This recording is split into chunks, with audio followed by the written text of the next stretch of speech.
freedom of God, this is the kingdom of God.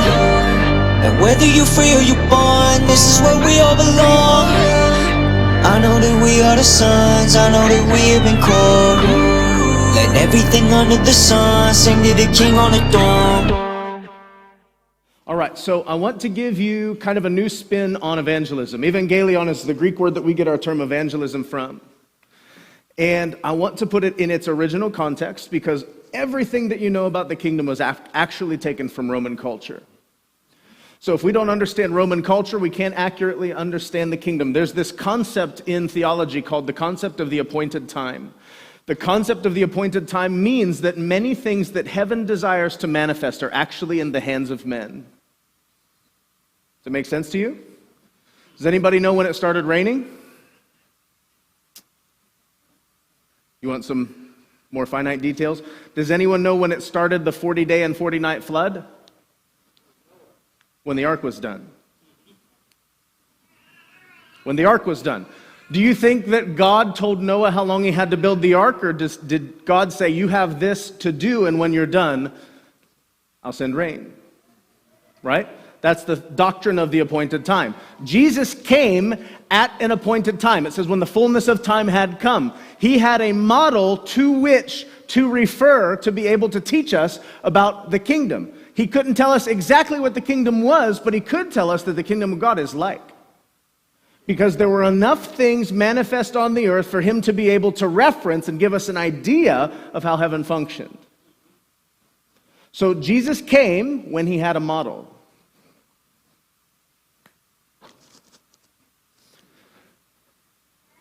There's something else that is left to an appointed time. Does anybody know what it is? Acts chapter 2.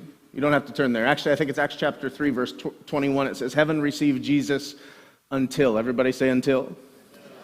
Okay, did heaven receive Jesus when? The resurrection, right? And it received him for how long? Until the restoration of all things, until all of his many enemies are made his footstool. So you and I are in the active participatory function of putting the enemies of God, everything that he has overcome, under the subjection of the church also. There's a victory that Jesus apprehended that is only neck deep. Does that make sense to you? When God communicated it to Joshua, he said, everything that I have given you, I am giving them. Everything that he has given Jesus, everywhere that his foot will tread, he is also giving to the church. But the church is in the active participatory role of apprehending the things that already belong to Jesus. Does that make sense to you? Okay, so our responsibility is not to try to figure out a way to get out of here. Our responsibility is to try to figure out a way to occupy all of creation and bring all of creation under the subjection of the church. So what happens is Jesus, he uses Roman constructs to explain what this looks like. And when he talks about evangelism, he did not think of people handing out church-labeled water bottles at T-ball games and inviting them to church. It works. I'm not against it. I'm not above it. But let me tell you what real evangelism is. If you could have been a citizen in a Roman colony, you would realize that Roman soldiers went out to war for you. And when Roman soldiers went out to war for you, they took a crier with them.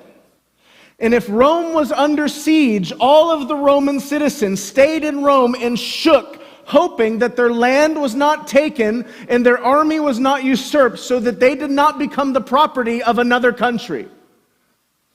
And the only way that the people that weren't on the front lines knew that Rome was safe was an Evangalion, an evangelist, rode in from the front lines and shouted, "It's over. I have good news. The battle has been won. No enemies are left. They've been vanquished and we're safe."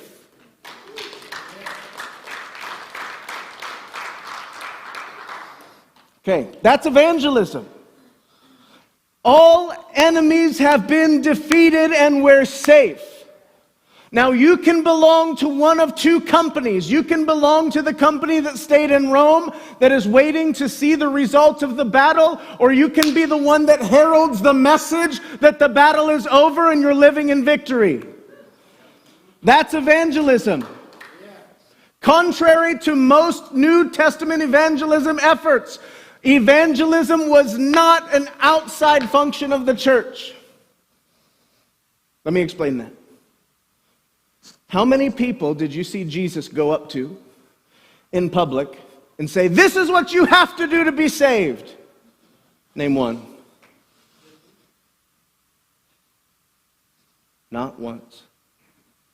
Jesus told people how to be saved, but do you know why? They asked. This is one of those messages that might make you search yourself a little bit, and I'm hoping that it does. I'm hoping that it does. Would anybody want what you got?